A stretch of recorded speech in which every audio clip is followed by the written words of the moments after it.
అలు పెరగని కృషికి ధైర్యం కూడా తోడైతే కళల్ని నెరవేర్చుకోవటం అన్నది పెద్ద విషయమేమీ కాదు. కానిస్టేబుల్ నుంచి ఐపీఎస్ అధికారిగా ఎదిగిన ఉదయ కృష్ణారెడ్డి జర్నీయే ఇందుకు ప్రత్యక్ష ఉదాహరణ. దృఢమైన సంకల్పంతో ఉంటే ఎన్ని అడ్డంకులనైనా ఎదిరించొచ్చని, చరిత్రలో సరికొత్త అధ్యాయాలను లిఖించొచ్చని ఉదయ కృష్ణారెడ్డి కథతో మరోసారి నిరూపితమైంది. ఓటమిని సవాల్ చేసి మరీ పదే పదే ప్రయత్నించేవారిదే భవిష్యత్తు. యువతకు ఉదయ కృష్ణారెడ్డి జీవితం స్ఫూర్తిదాయకం.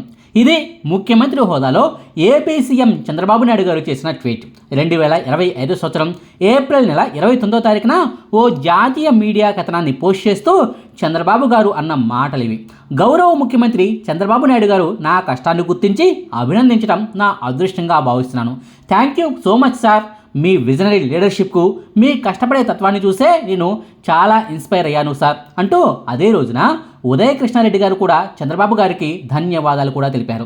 అప్పట్లో ఈ ఉదయ కృష్ణారెడ్డి గారు సోషల్ మీడియాలో యమా పాపులర్. స్థానిక మీడియా సంస్థలే కాదు, జాతీయ మీడియా సంస్థలు కూడా ఈయన సక్సెస్ స్టోరీని పుంకానుగా వార్తలుగా ప్రసారం చేశాయి.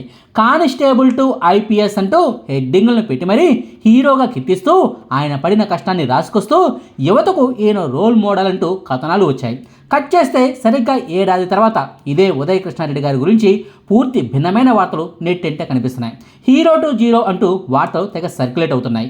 ట్రైనీ ఐపీఎస్గా ఉన్న ఉదయ కృష్ణారెడ్డిపైనే శనివారం రాత్రి ఓ కేసు నమోదైంది.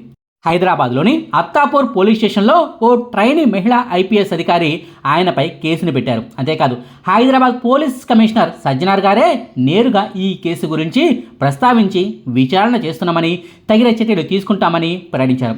సజ్జనార్ గారు ఈ ప్రకటన చేసిన మరుసటి రోజే 2026 సంవత్సరం జూలై 20వ తారీఖున ఉదయ కృష్ణారెడ్డిని తాత్కాలికంగా సస్పెండ్ చేస్తూ నేషనల్ పోలీస్ అకాడమీ నిర్ణయం కూడా తీసుకుంది.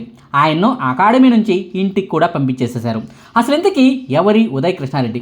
ఒకప్పుడు చంద్రబాబు గారే స్వయంగా మెచ్చుకున్న ఈయనపైనే ఇప్పుడు కేసులు పెట్టడం ఏంటి? ఏకంగా ట్రైనింగ్ అకాడమీ నుంచి ఇంటికి పంపించేయడం ఏంటి? తనపై వచ్చిన ఆరోపణలపై ఉదయ కృష్ణారెడ్డి రెస్పాన్స్ ఏంటి? అకాడమీ నుంచి ఇంటికి పంపించేసిన తర్వాత ఉదయ కృష్ణారెడ్డి గారు చేసిందేంటి? ప్రస్తుతం ఆయన ఆరోగ్య పరిస్థితి ఏంటన్న వివరాలను ఈ వీడియోలో క్లియర్గా చెప్పుకుందాం. ప్రకాశం జిల్లా సింగరాయకొండ మండలం ఉళ్లపాలెం గ్రామానికి చెందిన ఉదయ కృష్ణారెడ్డిది నిరుపేద కుటుంబం. సరిగ్గా 4.5 వయసులోనే ఈయన తల్లి చనిపోయింది. 15 వయసులో తండ్రి కూడా మరణించాడు. అయినా సరే నాయనమ్మ రమణమ్మ గారే కూరగాయలు అమ్ముకుంటూ కూలి పనులు చేసుకుంటూనే మనవడిని చదివించింది. చదువుకుంటూనే మన జీవితాలు బాగుపడతాయంటూ మనవడికి చెప్పి మరీ రెక్కలు మొక్కలు చేసుకుని వచ్చిన కూలి డబ్బులతోనే మనవడిని ఉన్నత చదువులు చదివించింది. 10వ తరగతి వరకు జిల్లా పరిషత్ హైస్కూల్లో చదివిన ఉదయ కృష్ణారెడ్డి గారు జవహర్ భారతి డిగ్రీ కాలేజీలో బ్యాచులర్ ఆఫ్ ఆర్ట్స్ను పూర్తి చేశారు. వయసు మీద పడినా సరే రోజు కూలి పనులకు వెళ్తున్నా నాయనమ్మకు వచ్చే కూలి డబ్బులు తన చదువుకు ఏమాత్రం సరిపోయి కావు. అందుకే నాయనమ్మ కష్టాన్ని కాస్తైనా తగ్గించేందుకంటూ ఇంటర్మీడియట్ రోజుల నుంచే ఓ ప్రైవేటు డయాబెటిక్ క్లినిక్లో ల్యాబ్ టెక్నీషియన్గా పార్ట్ టైం జాబ్ చేసేవాడు. డిగ్రీ పూర్తయిన తర్వాత కష్టపడి చదివి కానిస్టేబుల్గా ఉద్యోగాన్ని సంపాదించాడు. 2012 సంవత్సరంలో కానిస్టేబుల్ ఉద్యోగాలకు దరఖాస్తు చేస్తే పరీక్షలు రాసి ఫలితాలు వచ్చి సెలక్షన్ ఆర్డర్ రావడానికి ఏడాది టైం పట్టింది. సరిగ్గా 2013 సంవత్సరంలో కానిస్టేబుల్గా తన ఉద్యోగ జీవితాన్ని మొదలుపెట్టారు. గుడ్లూరు రామాయపట్నం మెరైన్ పోలీస్ స్టేషన్లో కానిస్టేబుల్గా 5 ఏళ్ల పాటు పనిచేశాడు. అయితే 2018 సంవత్సరంలో జరిగిన ఒకే ఒక్క ఘటనతో ఉదయకృష్ణ జీవితమే మారిపోయింది. ఆ ఒక్క ఘటన జరగకపోయి ఉంటే ఇప్పటికీ ఈ ఉదయకృష్ణ కానిస్టేబుల్గానే ఏపీ పోలీస్ శాఖలో పనిచేస్తూ ఉండేవారేమో. రామాయపట్నం మెరై పోలీస్ స్టేషన్లో ఉదయకృష్ణ గారికి వేధింపులు ఎక్కువగా ఉండేవారట. ఓ సీనియర్ అధికారి పనిగట్టుకుని మరీ ఉదయకృష్ణారెడ్డిని టార్గెట్ చేస్తూ వేధించారట. వ్యక్తిగతంగా కక్షను పెంచుకుని మరీ ఓ రోజు ఏకంగా 60 మంది పోలీసుల ముందు ఉదయకృష్ణారెడ్డిని తీవ్రంగా అవమానించారట. తీవ్ర పరుష పదజాలంతో దూషించారట. అంతేకాదు 2 గంటల పాటు డ్రిల్ను ప్రాక్టీస్ చేయాల్సిందిగా ఆయనకొక్కరికే పనిష్మెంట్ను కూడా ఇచ్చారట. కావాలనే తనను వేధిస్తున్నారని, గౌరవం లేని చోట తాను పనిచేయలేనని సహోద్యోగుల వద్ద వాపోయిన ఆయన భవిష్యత్తులో ఇదే అధికారి చేత సెల్యూట్ కొట్టించుకుంటానంటూ సవాల్ చేసి మరీ తన ఉద్యోగానికి రాజీనామా చేశారు. నిజానికి ఉదయ కృష్ణారెడ్డి గారిది ధనవంతుల కుటుంబమేమీ కాదు. అగ్రకులాల్లోనూ నిరుపేదలు ఉన్నారన్నట్టుగా ఉదయ కృష్ణారెడ్డి గారి కుటుంబానికి కూడా రెక్కాడితే డొక్కాడని ఫ్యామిలీయే. ఉదయ కృష్ణారెడ్డికి ఓ తమ్ముడు కూడా ఉన్నాడు. తమ్ముడి చదువు కోసమే తాను కానిస్టేబుల్ ఉద్యోగంలో చేరానని, భవిష్యత్తులో తప్పకుండా సివిల్స్లో విజయం సాధిస్తానంటూ కానిస్టేబుల్ జాబ్ వచ్చిన మొదట్లోనే ఓ ఇంటర్వ్యూలో ఉదయ కృష్ణారెడ్డి చెప్పడం గమనార్హం. అయితే కానిస్టేబుల్ ఉద్యోగం వచ్చినా సరే ఆయన తలరాత ఏమీ మారింది లేదు. 5 ఏళ్ల పాటు కానిస్టేబుల్ ఉద్యోగంలో జీతం ద్వారా వచ్చిందంతా ఇంటి ఖర్చులకే సరిపోయేదట. పెద్దగా దాచుకున్నది కూడా ఏమీ లేదు. అయినా సరే మొండిగా ముందుకెళ్లారు. తిని తినక ఉన్న కాసిన డబ్బులనే జాగ్రత్తగా వాడుకుంటూ యూపీఎస్సీ పరీక్షలకు ప్రిపేర్ అవటం మొదలుపెట్టారు. బంధువుల్లో కొందరు, స్నేహితుల్లో మరికొందరు అప్పుడప్పుడు పంపించే చిన్న మొత్తంలో డబ్బులే ఉదయకృష్ణారెడ్డి గారి ఆర్థిక అవసరాలను తీర్చేవి. చేతిలో డబ్బులు లేక, తినడానికి తిండి లేక పస్తులతో పడుకున్న రోజులు కూడా ఉన్నాయి. అయినా సరే తనకు ఎదురైన అవమానానికి చదువు ఒక్కటే పరిష్కారమని డిసైడ్ అయిన ఆయన సివిల్స్ కొట్టాల్సిందేనన్న పట్టుదలకు పోయారు. 2019 సంవత్సరంలో తొలిసారి సివిల్స్ పరీక్షలు రాశారు. తొలి ప్రయత్నంలో ఇంటర్వ్యూ వరకు వెళ్ళి ఆగిపోయాడు. 2020లో కరోనా కారణంగా పరీక్షలు రాయలేకపోయాడు. ఆ తర్వాత వరుసగా 2021, 2022లో పరీక్షలు రాసినా ప్రిలిమ్స్ కూడా దాటలేకపోయాడు. అంతే, ఇక కసి పెరిగింది. పూర్తిగా సమయం అంతా చదువుకే కేటాయించి 2023లో 4వ ప్రయత్నంలో 780వ ర్యాంకు సాధించి ఇండియన్ రైల్వేస్ మేనేజ్మెంట్ సర్వీస్లో ఉద్యోగం సాధించాడు. అయితే తన లక్ష్యం రైల్వేస్ కాదు. అందుకే మరోసారి యూపీఎస్సీ రాయాలని ఫిక్స్ అయ్యారు. చివరిగా 5వసారి 2024 యూపీఎస్సీ పరీక్షలు రాస్తే 2025లో వచ్చిన పరీక్షా ఫలితాల్లో ఏకంగా 350వ ర్యాంకు రావడంతో ఐపీఎస్గా సెలెక్ట్ అయ్యారు. కానిస్టేబుల్ నుంచి ఐపీఎస్గా సెలెక్ట్ అయ్యేందుకు ఉదయకృష్ణారెడ్డి గారేమీ సివిల్స్ కోచింగ్ సెంటర్ల చుట్టూ తిరగలేదు. అసలు ఏ కోచింగ్ తీసుకోలేదు. ఒక్కడే రూమ్లో కూర్చొని రోజుకు 8 నుంచి 10 గంటల పాటు చదివేవారట. ఓడిపోయిన ప్రతిసారి తన కుటుంబ పరిస్థితుల్ని తలుచుకునేవారట.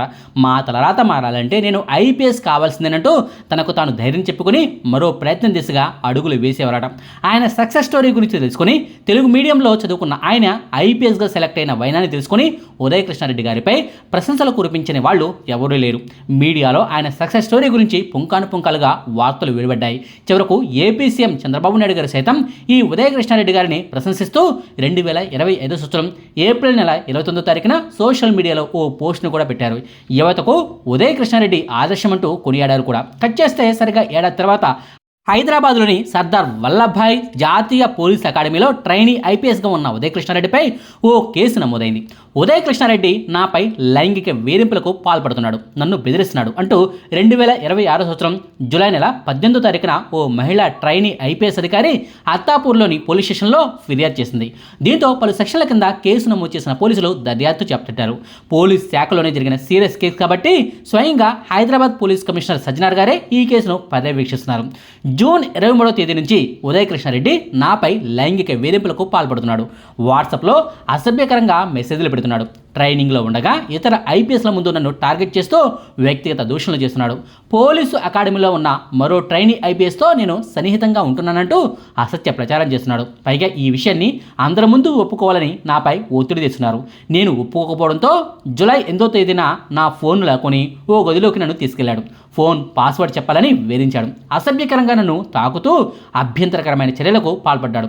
జూలై నెల 9వ తారీఖున రాత్రి 9 గంటలకు బలవంతంగా నన్ను అతడి గదిలోకి తీసుకెళ్లాడు. జుట్టు పట్టుకుని గొంతు నొక్కడమే కాకుండా గొంతుపై కత్తి పెట్టి బెదిరించాడు. నాపై కండోమ్ ప్యాకెట్లను విసిరేశాడు. ఆ తర్వాత రోజు 10వ తారీఖున ఉదయం 7:50 సమయంలో నాపై భౌతిక దాడికి పాల్పడ్డాడు. నీ గురించి నీ భర్తకు అబద్ధాలు చెప్తానంటూ బ్లాక్మెయిల్ చేశాడంటూ కర్ణాటకకు చెందిన ఓ మహిళా ట్రైనీ ఐపీఎస్ అధికారి జూలై 18వ తారీఖున శనివారం రాత్రి 11 గంటల సమయంలో కేసు పెట్టారు. ఈ కేసులో విచారణ చేపట్టిన అత్తాపూర్ పోలీసులు 8 రోజుల్లోగా ఈ ఆరోపణలపై వివరణ ఇవ్వాలంటూ ఉదయకృష్ణారెడ్డికి ఇప్పటికే నోటీసులు పంపించారు. అంతేకాదు ఈ కేసు విచారణ కోసం అకాడమీలోని సీనియర్ అధికారులతో ఓ ప్రివిలేజ్ కమిటీని ఏర్పాటు చేశారు. సీసీ కెమెరాలను విశ్లేషించి పలువురు ట్రైనీ ఐపీఎస్లను విచారించిన తర్వాత ఓ సంచలన నిర్ణయం తీసుకుంది. అత్యంత సున్నితమైన ఈ కేసులో విచారణ పారదర్శకంగా జరిగేందుకంటూ ఉదయకృష్ణారెడ్డి గారిని తాత్కాలికంగా అకాడమీ నుంచి సస్పెండ్ చేశారు. అకాడమీ నుంచి ఇంటికి పంపించేశారు. ప్రస్తుతం కేసు విచారణ దశలో ఉండడంతో ఈ కేసులో జరిగే పరిణామాలను బట్టే ఆయన్ను సర్వీసులో కొనసాగించాలా లేదా అన్నది department of personal and training శాఖ నిర్ణయం తీసుకుంటుందని అధికారులు తెలిపారు. అయితే ఈ ఆరోపణలను ఉదయకృష్ణారెడ్డి గారు ఖండిస్తున్నారు. నా మీద వచ్చిన ఆరోపణలని కట్టుకథలే, అవన్నీ అబద్ధాలే. నాకు చట్టంపై నమ్మకం ఉంది. నిజానిజాలేంటన్నది విచారణలో తేలుతుంది. నాకు న్యాయం జరుగుతుంది అన్న నమ్మకం ఉంది. ఈ సందర్భంగా నేను మీడియాకు ఒకటే కోరుతున్నాను, పూర్తి నిజాలను తెలుసుకుని వార్తలను రాయని కోరుతున్నాను అంటూ ఉదయకృష్ణారెడ్డి గారు సోషల్ మీడియాలో ఓ పోస్టును పెట్టడం గమనార్హం. ఈ మొత్తం పరిణామాలపై ఉదయకృష్ణారెడ్డి తీవ్ర మనస్తాపానికి గురయ్యారు. తాత్కాలికంగా సస్పెండ్ చేయడం వల్ల అకాడమీ నుంచి బయటకు వచ్చిన ఆయన సోమవారం ఉదయం నేరుగా మోతీనగర్లోని బంధువుల ఇంటికి వెళ్లారు. బంధువుల బంధువుల ఇంట్లో ఉన్న శానిటైజర్ను తాగి ఆత్మహత్యాయత్నానికి పాల్పడ్డారు. దీంతో అపస్మారక స్థితిలో ఉన్న ఆయన్ను వెంటనే ఎస్ఆర్ నగర్లోని జయంతి మల్టీ స్పెషాలిటీ ఆసుపత్రిలో చేర్చి ట్రీట్మెంట్ను అందిస్తున్నారు. ప్రాణాపాయ పరిస్థితుల నుంచి ఆయన కోలుకున్నప్పటికీ ఈ కేసు విచారణ పూర్తవడానికి చాలా టైం పట్టొచ్చు. ఆయన ఉద్యోగం ఉంటుందా లేదా అన్నది విచారణలో బయటపడే నిజాల మీదే ఆధారపడి ఉంటుందన్నది వాస్తవం. చూడాలి మరి చివరకు ఏం జరుగుతుందో అన్నది. ఇదండి జీరో నుంచి హీరోగా ఎదిగిన ఉదయ్ కృష్ణారెడ్డి గారు ఒకే ఒక్క కేసు వల్ల ఆయన జీవితం ఎలా మారిపోయింది అన్నదానికి సంబంధించిన సమాచారం. మీకు ఈ వీడియో నచ్చితే లైక్ చేయండి, షేర్ చేయండి. మరిన్ని ఆసక్తికరమైన వీడియోల కోసం మా కొత్త ముచ్చట ఛానల్ను సబ్స్క్రైబ్ చేయడం మాత్రం మర్చిపోకండి. Thank you.